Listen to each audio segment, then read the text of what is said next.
नमस्कार दोस्तों, आज की ताजा 10 बड़ी खबरें लेकर मैं वापस आ गया हूँ। एक तेज 5 मिनट वाले न्यूज ब्रीफ में वही सब जो आपको जानना जरूरी है। अगर आपको हमारा काम अच्छा लगे तो वीडियो को लाइक, शेयर और सब्सक्राइब जरूर करें और घंटी दबाना मत भूलिए ताकि हर अपडेट सबसे पहले मिल सके। अब एक छोटी मजेदार जीके क्विज। भारत का सबसे लंबा नदी पुल किस राज्य में है? ए महाराष्ट्र, बी उत्तर प्रदेश, सी बिहार, डी गुजरात। सही जवाब कमेंट में लिखिए। सही जवाब देने वालों में से कुछ को सरप्राइज इनाम मिलेगा। चलिए शुरू करते हैं आज 5 फरवरी 2026 की बड़ी खबरें। मौसम अपडेट। उत्तर भारत में ठंड, कोहरा और बारिश का अलर्ट। देश के कई हिस्सों में आज मौसम ठंडक और कोहरे से प्रभावित रहेगा।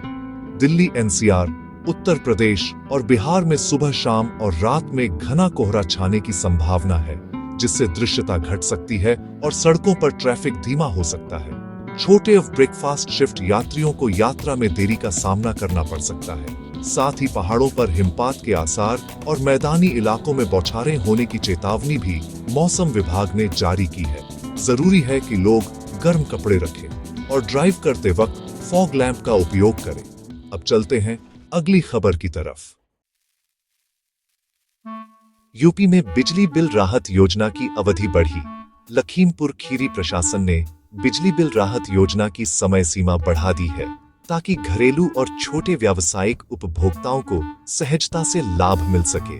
इस विस्तार का मकसद उन परिवारों और व्यापारियों की मदद करना है जो सर्दी और महंगाई के दौर में आर्थिक दिक्कत महसूस कर रहे हैं। संबंधित लोगों को निर्धारित पोर्टल या नजदीकी उपकेंद्र पर जाकर लाभ के लिए आवेदन करना होगा।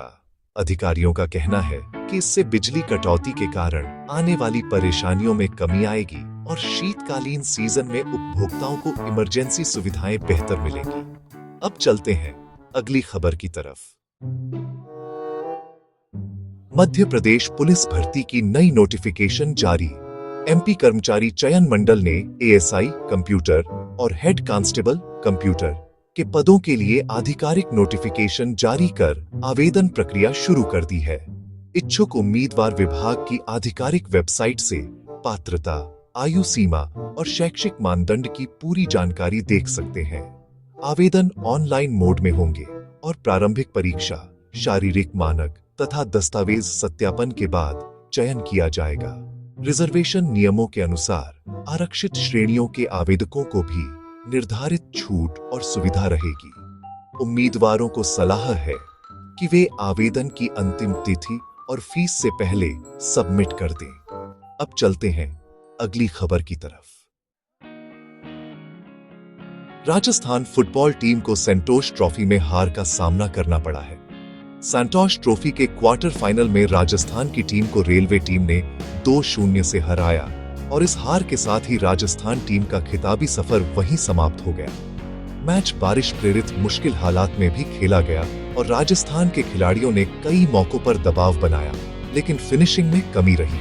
रेलवे के मैच विजेता गोल ने मुकाबला पूरी तरह पलट दिया।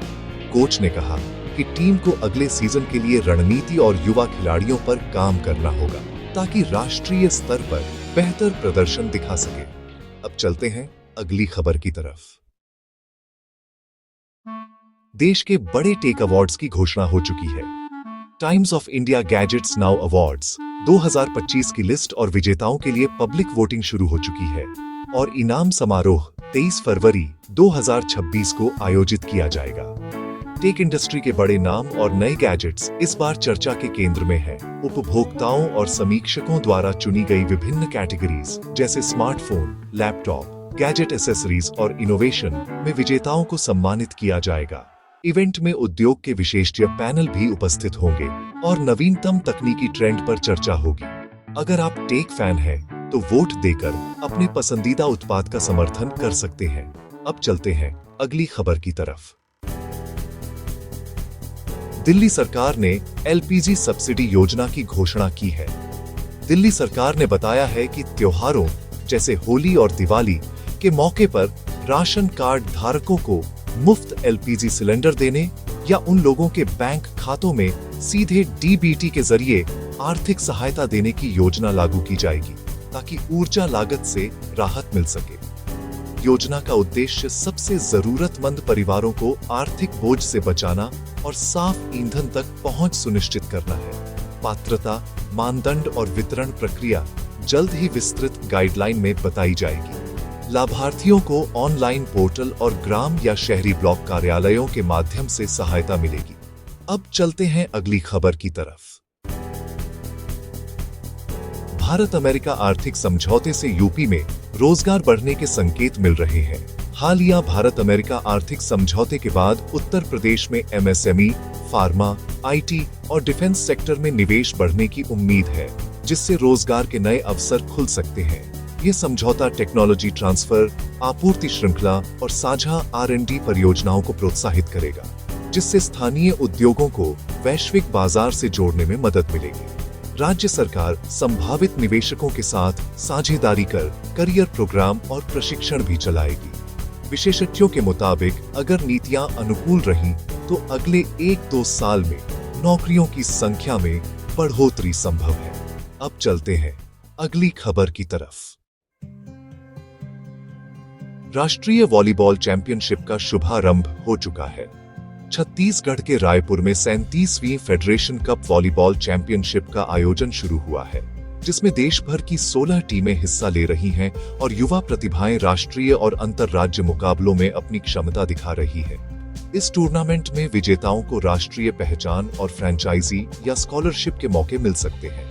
आयोजकों ने कोविड काल के बाद बड़े स्तर पर खेल को फिर से सक्रिय करने और स्थानीय खेल संरचना को मजबूत करने पर खास बल दिया है। फाइनल राउंड में शानदार मुकाबलों की उम्मीद है और दर्शक समर्थन भी लगातार बढ़ रहा है। अब चलिए बढ़ते हैं अगली खबर की तरफ। आज स्कूल हॉलिडे का स्टेटवार अपडेट जारी किया गया है। कुछ राज्यों ने 5 फरवरी 2026 के लिए स्कूल हॉलिडे या संचालन के बारे में स्टेटवार आदेश जारी किए हैं।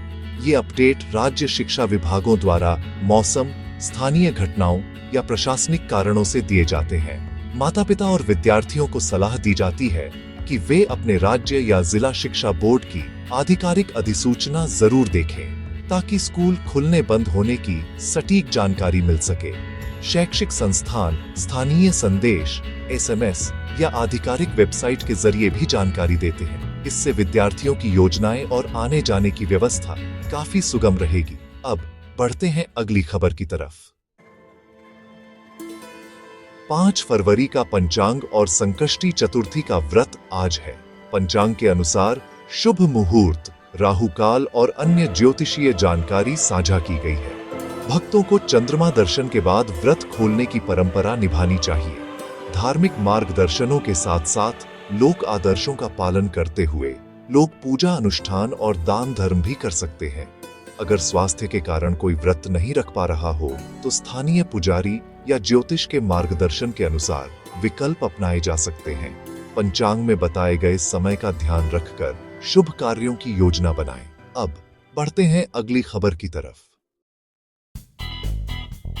कैसी लगी आपको ये सारी खबरें? मुझे कमेंट्स में जरूर बताइए। अगर वीडियो अच्छा लगा हो तो इसे लाइक कीजिए, और अगर आपने चैनल को सब्सक्राइब नहीं किया है तो अभी सब्सक्राइब कीजिए।